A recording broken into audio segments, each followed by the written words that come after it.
कसा आहे दणका विषय. ह्यो जो विषय बघायसाठी मी चाललेलो आहात मांजरड्याला. मांजरडे गावाची यात्रा होती आणि त्यात हिंदी पाटीलच्या ग्रुपला बोलवलेलं. यात्रेमुळे गावात येतात ट्रॅफिक चालू झालं आणि यात्रेनिमित्त कुस्त्या पण होत्या. आम्ही आपलं कुठल्या गोष्टी संकोच न करता डायरेक्ट गेलो मटणावर ताव मारा. समस्तपैकी पोटभर जेवून आम्ही आपला आलो गाव आणि इकडे कार्यक्रमाला पण सुरुवात झाली. कार्यक्रमाची एक छोटीशी झलक बघून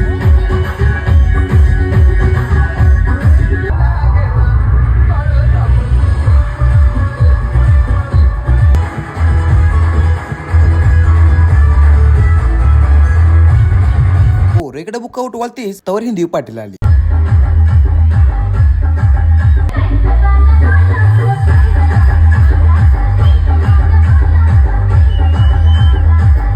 हे आता सिनेमॅटिक व्हिडिओ मी सकाळीच टाकलाय, तो पण जाऊन चेक करा. व्हिडिओ आवडला तर लाईक करा, कमेंट करा, शेअर करा आणि जरा आपल्या भावाला फॉलो तेवढं करा. चला.